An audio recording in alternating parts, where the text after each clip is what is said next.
Ele já foi o Xerxes em 300, atuando em inglês. Ele já foi o namorado do Jim Carrey em I Love You, Philip Morris.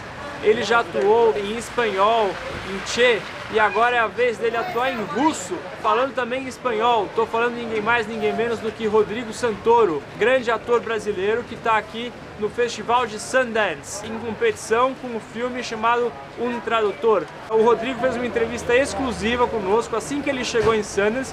Rodrigo, muito obrigado por receber a gente e conversar e bater esse papo. Confesso que fiquei absolutamente intrigado com a escolha. Eu perguntei para os diretores, assim que o primeiro encontro que a gente teve, eu falei, vocês vão fazer o filme em quê? Em inglês, em espanhol? Ele falou, não, é um professor de literatura russa, ele é um professor cubano, a gente vai filmar em Cuba, metade do filme é falado em espanhol e metade em russo. Está pidiendo que intente outra coisa. Pero tiene mucho dolor, dígaselo. И очень больно. Почему они прекратили ее лечение? Eu falei, ué, mas por que vocês procuraram um brasileiro?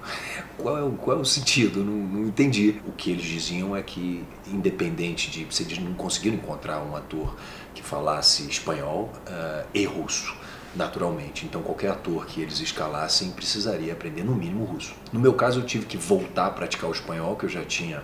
Enfim, eu fiz 3 filmes em espanhol, então eu já tinha trabalhado com isso. E como é que foi a tua primeira vez em Sundance? Hoje na coletiva o Robert Redford falou muito em como o Sundance busca ampliar o escopo da representatividade do audiovisual para além dos padrões de Hollywood, dar voz a outras culturas, a outras línguas.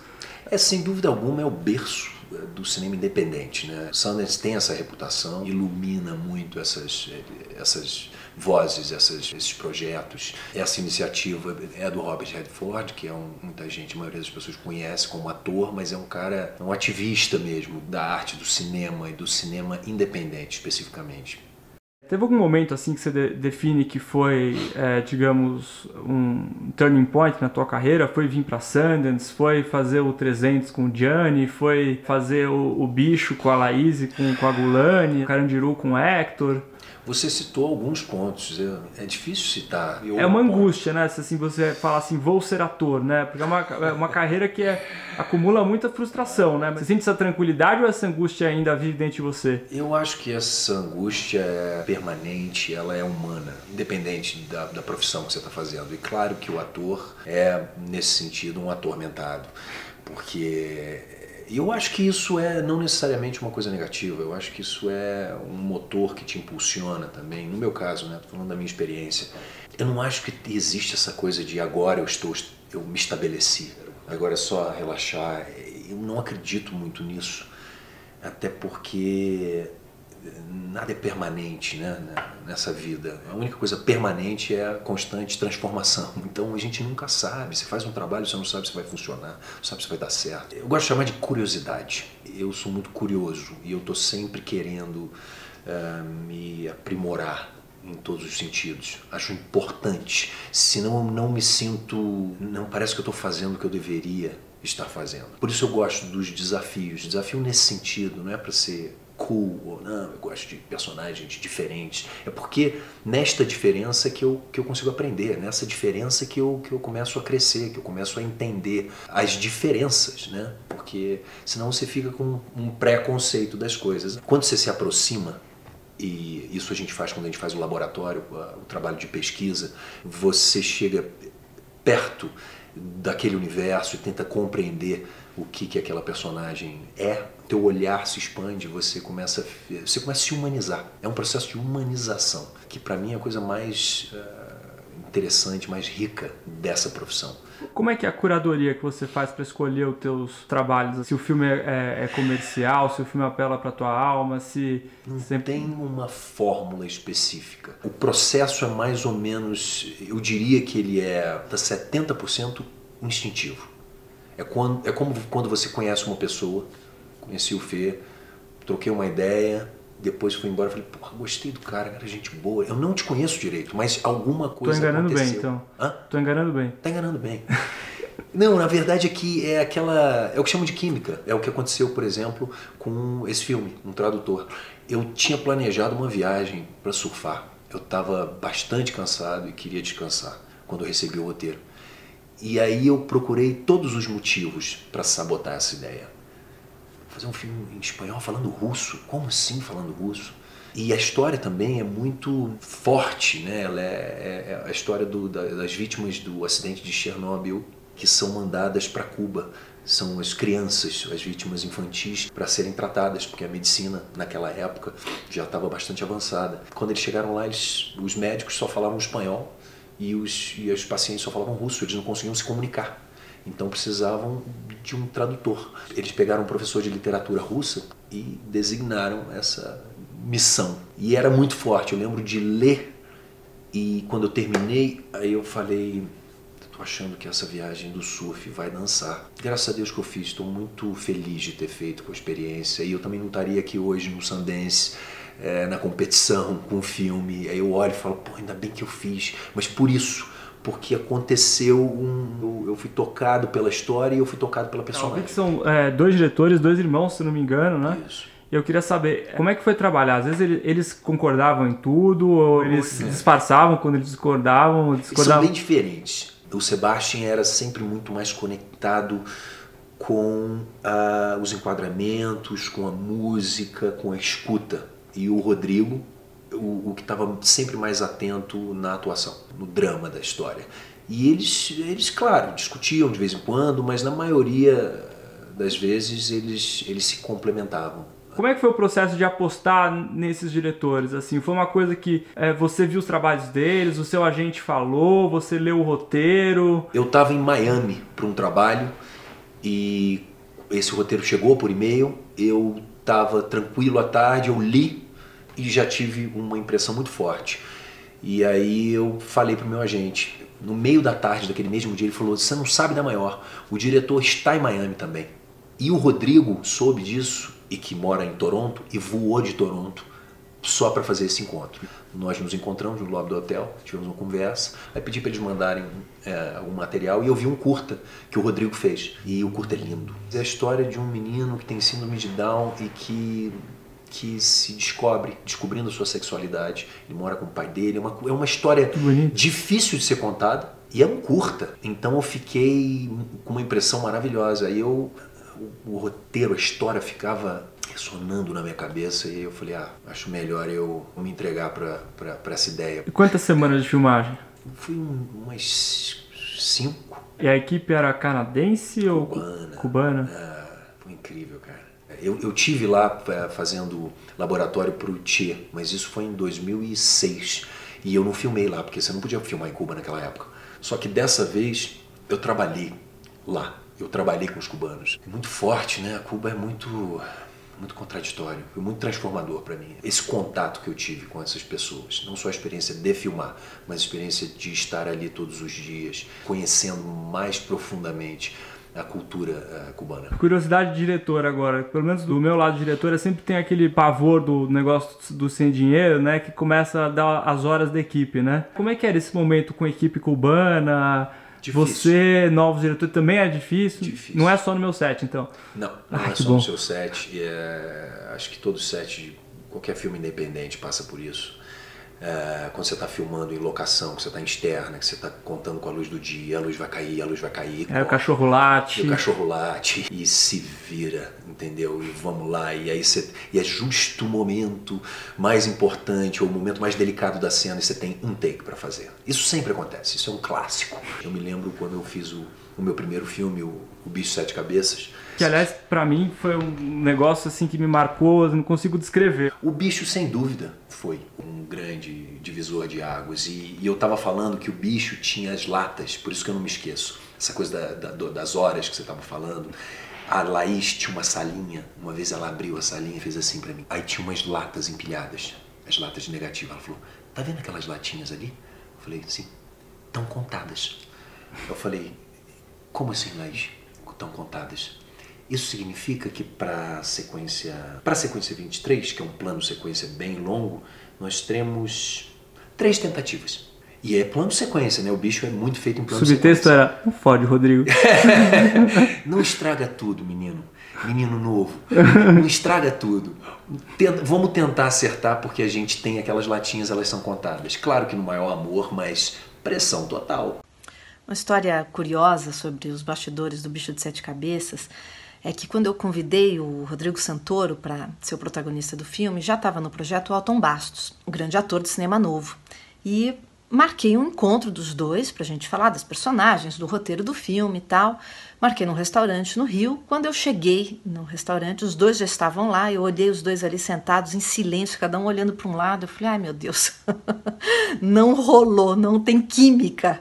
Né? A gente pensa que química é só para um casal, para homem e mulher. Não, química tem que ter entre os atores sempre, né? Fizemos essa conversa, foi rápida, a conversa não andava, e fomos embora. Aí o Rodrigo me liga e falou, Laís, e agora? Como é que a gente vai fazer esse negócio?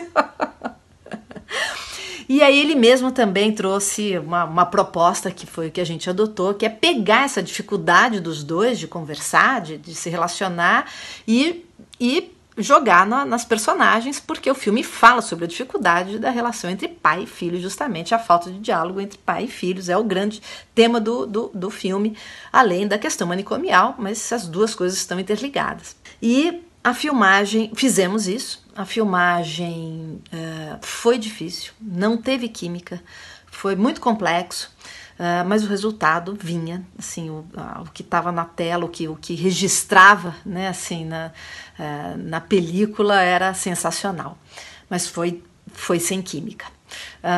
E aí o filme pronto uma vez, teve a pré-estreia no Rio de Janeiro, e aí para a equipe inteira, elenco, ninguém tinha visto o filme ainda, a gente não sabia se tinha um bom filme, se o filme funcionava, ninguém tinha assistido o filme. E aí, tá lá todo mundo na pré-estreia, Rio de Janeiro e tal, aquele frio na barriga, e tá lá Rodrigo Santoro, a sessão vai começar. Cadê o Alton Bastos? E o Alton Bastos não chega, Aí veio a esposa dele e falou, Laís, ele não vem. Aí ele não tá bem, ele tá muito gripado, então ele não vem. E aí, então, eu entendi que ele não podia. E a sessão do filme, na verdade, foi incrível, porque aí foi quando o filme nasceu e a gente viu que tinha ali uma grande história, um grande filme, e foi assim, a equipe inteira, o elenco inteiro muito feliz com o resultado, e na sequência o filme foi convidado para o Festival de Brasília e fomos todos para lá. E aí o Alton Bastos foi também.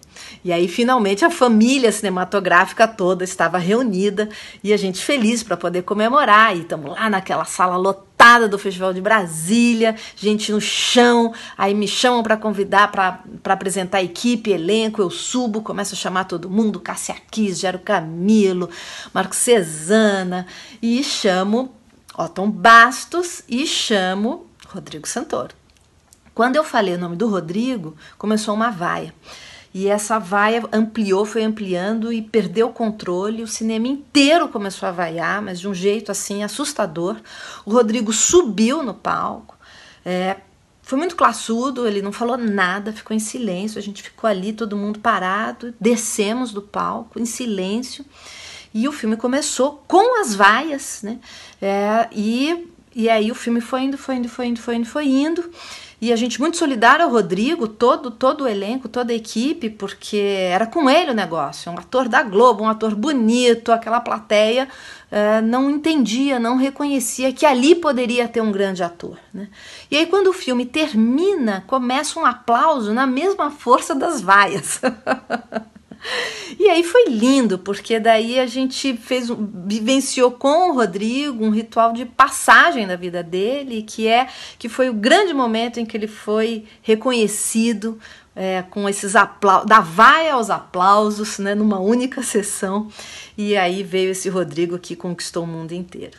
A gente pode falar sobre Chernobyl, que tem ligação direta com o filme? Olha, Chernobyl, claro que eu tinha escutado falar e eu sabia mais ou menos o que foi esse acidente. Uma explosão nuclear Foi uma das maiores tragédias da história mundial. E é uma das razões também de eu ter me emocionado com a história foi por causa disso. A partir desse acidente é o que foi feito com isso. Então a nossa história, ela conta a história de algumas dessas vítimas, das vítimas infantis que foram levadas para Cuba para o tratamento, especialmente de leucemia. E eu, claro, naturalmente mergulhei nesse universo, fui na literatura, fui em alguns filmes, documentários, internet. Tinha uma exposição em Havana, quando eu cheguei lá, sobre Chernobyl. E aí a produtora falou, vamos lá dar uma olhada. Eu falei, claro. Eram só fotos, fotografias. E era assim de embrulhar o estômago, cara. Era uma força. E eu carreguei na minha mente, no universo mental,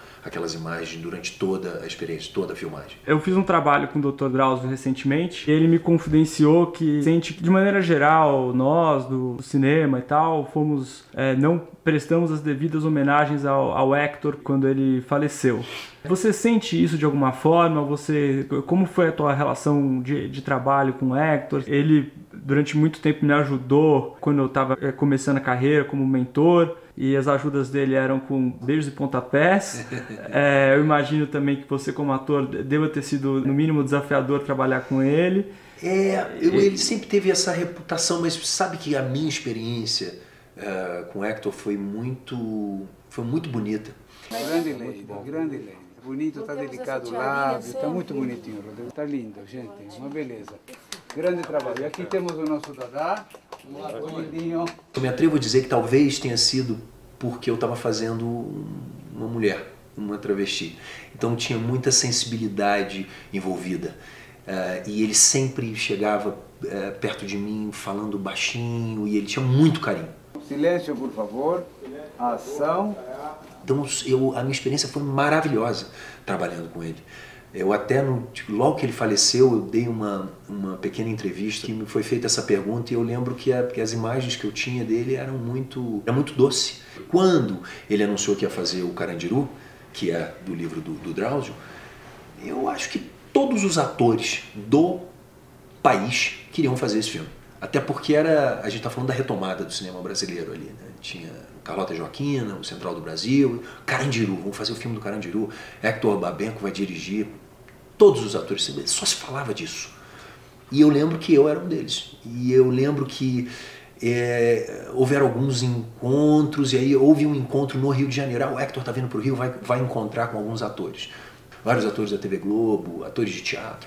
Eu lembro que eu entrei, oi Hector, tal, não sei o que, um prazer. Falei, eu queria fazer o Deus Det, eu acho, que foi o personagem que o Caio Blá fez. Ele ria, Rodriguinho, tu não tem... Ele physique, não, e ele ria. E ele basicamente dizia que eu não tinha o physique para fazer o filme. E eu fui embora um pouco frustrado, assim, mas ao mesmo tempo não tinha desistido, porque eu não desisto fácil. E depois eu soube que ia ter um workshop. Vai fazer um workshop, uma leitura assim, assado. E aí eu falei com a produtora e disse, vai ter o personagem da travesti no filme?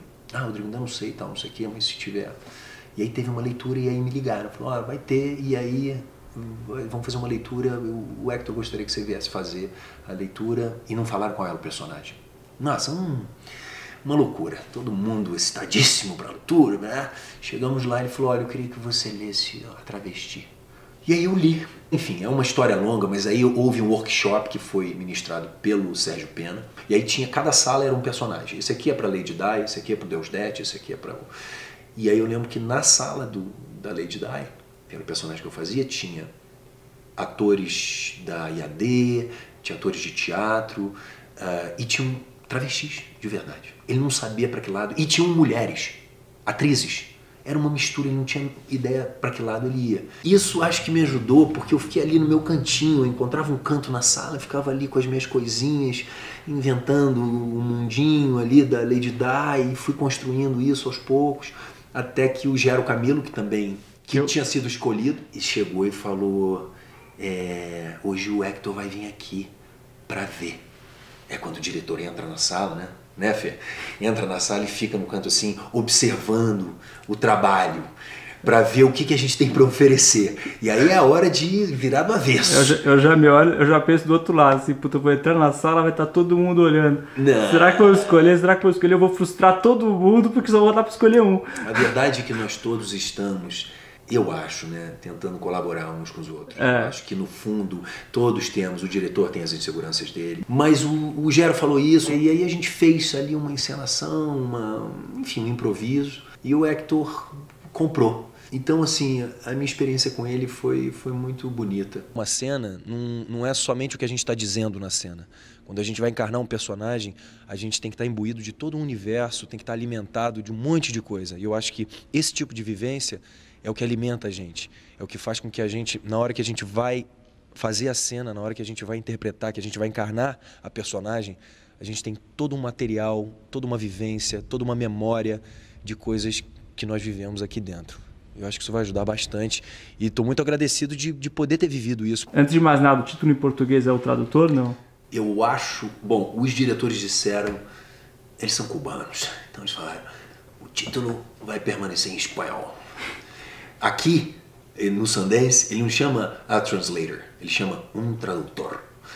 Ele não mudou o título, então eu não sei se ele vai mudar em português para o tradutor ou se vai chamar um tradutor. Mas dá para entender, né? Você vai ver amanhã. Eu vou ver amanhã. Eu vi o Bicho de Sete Cabeças a primeira vez da mesma forma.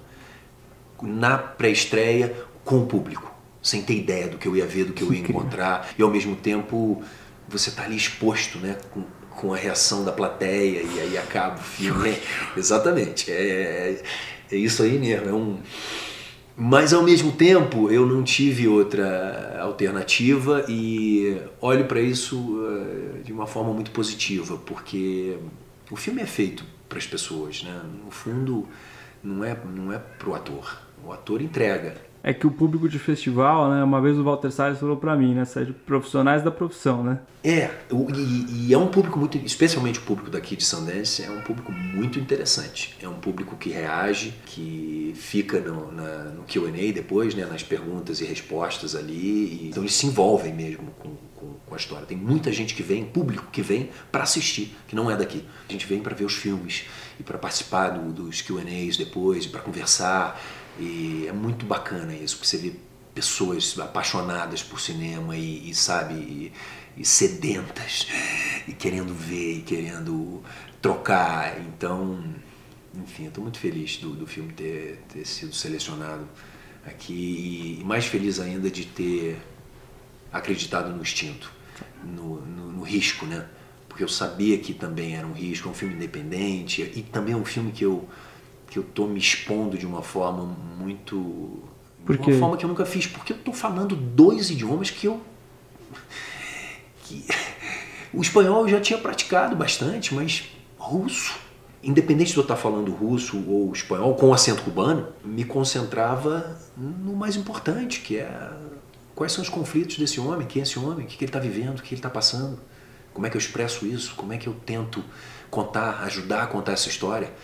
E aí a língua, de certa forma, fica num segundo plano. Apesar de estar presente, né? Ali você está falando, você está se escutando. Drovas que estravas, que isso? Às vezes eu acabava e falava que coisa estranha. Ao mesmo tempo, eu estava emocionalmente conectado com a cena. Acho que é por isso que nós, brasileiros, assistimos filmes feitos no Irã, na Mongólia, na Austrália, na China, e a gente se emociona, porque são histórias humanas, independente da cultura, da língua. Quando você espirra, você não tem sotaque. Nós somos seres humanos, nós sofremos pelas mesmas razões. Então é só por isso que eu acho que eu me arrisco, me jogo nesse tipo de aventura, de desafio. É porque eu vou conectado nesse fio, né, no humano. E aí o resto a gente vai, enfim, dando um jeito. Essa entrevista também saiu na Folha Ilustrada, impressa, em versão impressa. Se quiser saber mais sobre o filme que eu estou fazendo, siga as redes sociais do Abe, @Abe, tá lá no Instagram. Se você curtiu, dê like, compartilhe, comente. Para ter acesso a conteúdo exclusivo, siga o canal no YouTube, @Grostenandrade. Muito obrigado e semana que vem tem mais.